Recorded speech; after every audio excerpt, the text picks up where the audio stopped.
आपके साथ हूं मैं खुशबू मनोरमा मिश्रा और आप देख रहे हैं इंडिया न्यूज बुलेटिन में। आपको हमारे खास कार्यक्रम की तरफ भी लेकर चलेंगे, लेकिन उससे पहले एक बड़ी खबर आ रही है। पाकिस्तान में पीओजेके का खाना पानी बंद किया गया है।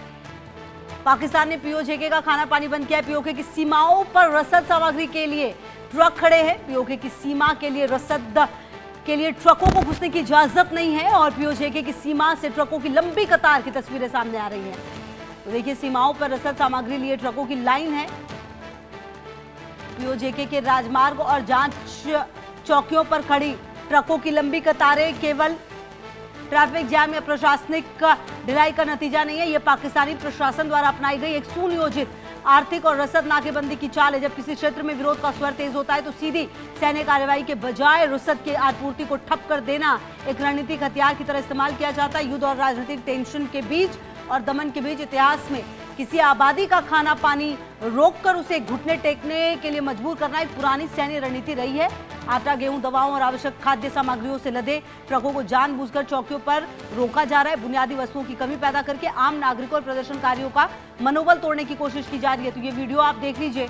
और किसी आबादी को शारीरिक और आर्थिक रूप से कमजोर कर देना उसके विरोध को शांत करने की एक दमनकारी चाल है। ज्वाइंट अवामी एक्शन कमेटी के नेतृत्व में हो रहे विरोध प्रदर्शन का एक बड़ा कारण है।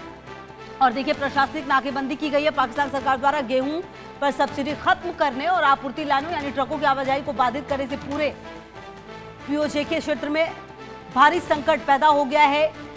एक तरफ जहां पीओके में नीलम और झेलम और मंगला बांध से पाकिस्तानी सस्ती बिजली खींचता है, तो वहीं दूसरी तरफ के स्थानीय नागरिकों के लिए खाद्य आपूर्ति रोककर उन्हें भूखमरी की ओर धकेला जा रहा है। कुल मिलाकर अगर आप इन तस्वीरों को देखें तो एक बात साफ है कि पाकिस्तानी जो आवाम है, चाहे वो असीम मुनीर की आप बात करें, शहबाज शरीफ की बात करें, वो दूसरा रास्ता अपनाते हुए नजर आ रहे हैं। और कुल मिलाकर अगर इन तस्वीरों को आप देखें, मतलब साफ है, शायद जो असीम मुनीर की सेना है वो नहीं चाहती कि पीओजेके में जो विवाद है वो अब इस कदर गहराए कि पूरी दुनिया की नजरें उस पर पड़े। और इसीलिए अब देखिए, सीमा पर किस तरह से रसद लिए ट्रकों को रोका जा रहा है। और अजय मेरे सहयोगी ज्यादा जानकारी के लिए इसी खबर पर मेरे साथ। अजय, मतलब पीओके में अब सेना से तो कुछ हो ना पाया असीम मुनीर के, मतलब अब ये दूसरा रास्ता अपनाया जा रहा है, ये तरीका अपनाया जा रहा है। हालांकि ये तरीका नया नहीं है अजय, इससे पहले भी सैन्य कार्रवाई के तहत इस तरह की घटनाओं को अंजाम दिया गया है। देखिए, बिल्कुल आप ठीक कह रही हैं। पाकिस्तान के कब्जे वाले कश्मीर में जिस तरीके से लोगों पे अत्याचार का सिलसिला चल रहा था और लोगों ने उसी के खिलाफ सरकार के और सेना के खिलाफ मोर्चा खोला, मगर आप देखिए कि हालत ये पहुंच चुकी है कि पाकिस्तान के जो सरकार और सेना है उसने लोगों को काबू करने के लिए उनकी रसद को बंद कर दिया है। और आपको ये बता दूं कि बड़े बड़े कंटेनर्स लगाकर पाकिस्तान की सरकार और सेना द्वारा पूरे रास्तों को ब्लॉक कर दिया गया है। गाड़ियां जो वहां पर सामान, खाने पीने की चीजें लेकर जा रही थी, उनको रास्ते में रोक दिया गया है और सप्लाई को बंद कर दिया गया है ताकि लोगों को भूखा मारा जा सके, ताकि लोगों को जो प्रदर्शन चल रहे हैं उस पर दबाव बनाया जा सके।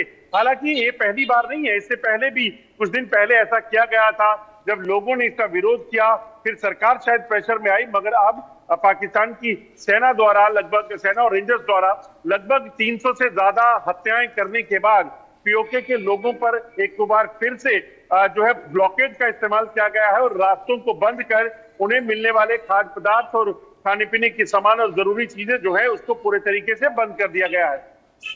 बिल्कुल, तो अजय, कुल मिलाकर यह माना जाए कि अब साम दाम दंड भेद जिसे कहा जाता है वो तमाम नीतियों के तहत असीम मुनीर और शहबाज शरीफ जो है वो बढ़ते हुए नजर आ रहे हैं। और क्या तोड़ पाएंगे पीओके की जनता को? क्योंकि आप देखिए ना, चाहे पीओके की बात हो, बलूचिस्तान की बात हो, खैबर पख्तूनख्वा की बात हो, सिंध की बात हो, हर जगह कमोवेश तो यही स्थिति है। कहां कहां पर रसद रोकेंगे, किस किस सीमा पर बैन लगाएंगे?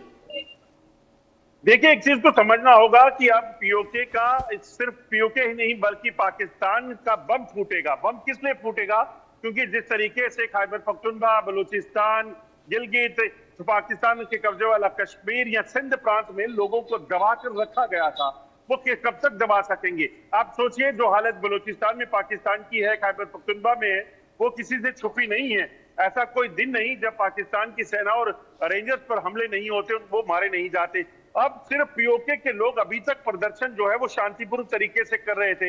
ऐसा ही हाल बलूचिस्तान और खैबर पख्तूनख्वा में पहले होता था। जब वो शांतिपूर्ण तरीके से प्रदर्शन करते थे तो उनको जेलों में भरा जाता था, उनको मारा जाता था। मगर आज उल्टा है, आज बीएलए और टीटीपी ने पाकिस्तानी सेना पर हमले करके उनका जीना दुश्वार कर रखा है और आने वाला समय पीओके का भी ऐसा और ही शायद होने यही वाला वजह है अजय कि क्योंकि इस तरह की हरकतों पर उतर आई है पाकिस्तानी सेना और साथ ही साथ शहबाज शरीफ। बहुत शुक्रिया आपका अजय इन तमाम जानकारियों के लिए।